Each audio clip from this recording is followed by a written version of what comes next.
میں نے ایک حدیث پچھلے دن اپنے پیج پہ شیئر کی، فیس بک پیج میں، کہ اللہ کے رسول صلی اللہ علیہ وسلم نے فرمایا یستجاب لاحدکم، ایک بندے کی دعا قبول ہوتی رہتی ہے یہاں تک کہ وہ یہ کہہ دیتا ہے کہ اللہ نے تمہیں، وہ دعا چھوڑ دیتا ہے اور دعا چھوڑ کے یہ کہتا ہے کہ اللہ تعالیٰ نے تو میری دعوت فلم یستجب لی، میں نے دعا کی لیکن میری دعا قبول ہی نہیں ہوئی.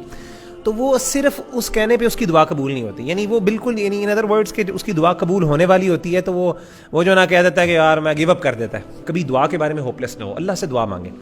علی بھائی آپ یقین کریں مجھے اتنے پرسنل میسیجز آنا شروع ہو گئے، اور کامن میسیجز کیا تھے وہی ریلیشن شپس کے، کہ ایک سسٹر نے یہ سوال کیا کہ یعنی اس کی تو یعنی شادی بھی ہو گئی ہے، اب آپ کی حدیث جو ہے یعنی کیا مجھے ابھی بھی اس کے بارے میں دعا کرتے رہنی چاہیے کہ نہیں کرنی چاہیے؟ کیونکہ آپ تو کہہ رہے ہیں کہ آپ کو مطلب اللہ کی شان اور اللہ کی اس میں کیا کمی ہے، اللہ تعالیٰ تو تقدیر بدل سکتے ہیں، یعنی وہ اللہ کے یعنی ان سرکمسٹانسز تو کچھ بھی نہیں ہے نا اللہ کے پاس.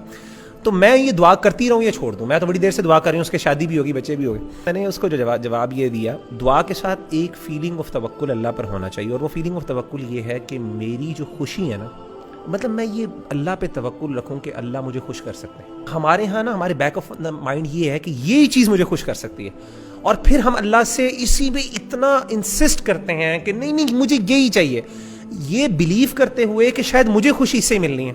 دعا استخارہ میں کیا سکھایا ہمیں؟ اینڈ پہ کہا کہ اللہ تعالیٰ اگر یہ میرے حق میں بہتر نہیں ہے تو مجھ سے دور کر دے، فاصرف عنی واصرفنی عنہ واقدر لی الخیر حیث کان. پھر آخر میں کیا؟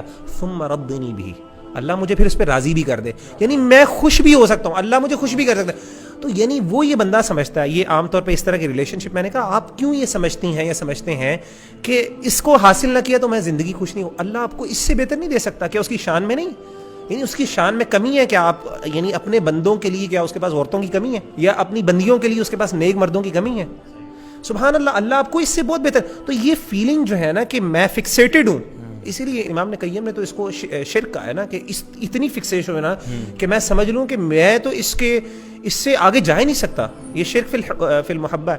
اللہ کے رسول نے اس بات کو پسند نہیں کیا کہ آپ ایک چیز پہ اتنے دنیاوی چیز پہ اتنے کنسسٹنٹ ہو جائیں کہ بس اس کے obsessed ہو جائیں. نہیں، آپ ٹھیک ہے مانگے اللہ سے، لیکن ایسا مانگیں، اور اس میں یہ بھی کنڈیشن ہوتی ہے اوبیسلی، اس سے کرنے سے اگلے کی اگر خراب ہوتی ہو، فیملی بھی خراب ہو رہی ہے، آپ اس کے بارے میں دعائیں کر رہے ہیں اور آپ یہ دعا کریں اللہ اس کی فیملی تباہ ہو کے میرے ساتھ ہو جائے، تو یہ بھی نیگیٹو ہے. لیکن بہرحال اصل پوائنٹ اس میں وہ یہ ہے کہ اس بات پہ بلیو کریں اللہ مجھے کہیں اور بھی دے سکتا ہے، اسی لیے اللہ پر راضی ہوں، یہ بھی ضروری ہے ساتھ.